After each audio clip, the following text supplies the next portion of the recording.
Good morning. അപ്പോൾ ഇന്നത്തെ morning breakfast beef സ്റ്റൂവും ബ്രെഡും ആകട്ടോ. അപ്പോൾ നമുക്കത് എങ്ങനെ ഉണ്ടാക്കാൻ നോക്കാം. ഈ ബീഫ് 1/2 കിലോ ഉള്ളൂ. ആ ബീഫ് എടുത്ത് തലേദിവസം തന്നെ ഞാൻ കുരുമുളകും മഞ്ഞളും കറിവേപ്പിലയും ഉപ്പും കൂടി ഇട്ട് തിരുമ്മി വെച്ചിട്ടുണ്ടായിരുന്നു കേട്ടോ. അപ്പോൾ അതിന് ഒരു ഉരുളക്കിഴങ്ങും ഒരു ക്യാരറ്റും മതി, പിന്നീട് ഒരു സവോളയും മതി കേട്ടോ ഇതിന്. പിന്നെ നമുക്കതിലേക്ക് കുക്കറിലേക്ക് അത് ഇട്ട് കൊടുക്കാം. ആവശ്യത്തിനുള്ള വെള്ളം ഒഴിക്കുക. പിന്നീട് അതിൽ ഒരു ബേ ലീവ്സും 3 ഗ്രാമ്പും ഒരു കറുവാപ്പട്ടയും 3 ഏലക്കായും കൂടി ഇട്ട് കൊടുക്കുക. നമ്മുടെ ഓൾ സ്പൈസസ് എല്ലാം ഇട്ട് കൊടുക്കുക. പിന്നീട് നമുക്ക് ഉരുളക്കിഴങ്ങും ക്യാരറ്റും കൂടെ കട്ട് ചെയ്തതും കൂടി ഇട്ട് കൊടുത്ത് ആവശ്യമുള്ള വെള്ളം ഒഴിച്ച് നമുക്കൊന്ന് വേവിക്കാൻ വെക്കണം. ആ വേവുന്ന സമയം ഞാൻ പെട്ടെന്ന് പോയി മുറിക്കുക ഒന്ന് ക്ലീൻ ആക്കി കേട്ടോ. അപ്പോൾ അത്രയും ആ പണി കഴിഞ്ഞിരിക്കുമല്ലോ. അതൊന്ന് വേവണമെങ്കിൽ നിറച്ച് സമയം എടുക്കുമല്ലോ, ബീഫല്ലേ. അപ്പോൾ ഞങ്ങളുടെ വീഡിയോ കാണുന്നവർ സബ്സ്ക്രൈബ് ചെയ്തിട്ടില്ലെങ്കിൽ ഞങ്ങൾ ഇന്ന് സബ്സ്ക്രൈബ് ചെയ്യണം, ലൈക്ക് ചെയ്യണം, ഷെയർ ചെയ്യണം കേട്ടോ. പിന്നീട് തിരിച്ചു വന്നപ്പോഴത്തേനും എല്ലാം നന്നായിട്ട് വെന്തിരിക്കുമായിരുന്നു.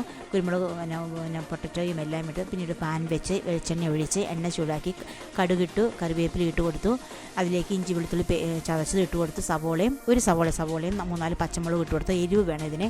അതൊന്ന് വഴണ്ടി വരുമ്പോഴത്തേനും അതിലേക്ക് ഗരം മസാലപ്പൊടി ഇട്ട് കൊടുത്ത് കുരുമുളക് പൊടി ഇട്ട് കൊടുത്തതിന് ശേഷം ഇതെല്ലാം കൂടി മിക്സ് ചെയ്ത് ഒരു 1/4 കപ്പോളം കാഷ്യൂനട്ട് കൊണ്ട് അരച്ച് അതൊന്ന് അടച്ച് വെച്ച് കേട്ടോ. പിന്നീട് അതിലേക്ക് ടൊമാറ്റോ ഒക്കെ ഇട്ട് നന്നായിട്ട് അലങ്കരിച്ച് വെച്ചു. നല്ല ടേസ്റ്റാണ്, മസ്റ്റായിട്ട് നിങ്ങൾ ട്രൈ ചെയ്ത് നോക്കുക കേട്ടോ. പിന്നീട് ബ്രെഡ് നമുക്ക് അപ്പച്ചമ്പിനകത്ത് ആവി കയറ്റി എടുക്കുകയാണെങ്കിൽ നല്ല ടേസ്റ്റ്, ചൂടോടെയാണ് ഇത് കഴിക്കേണ്ടത്.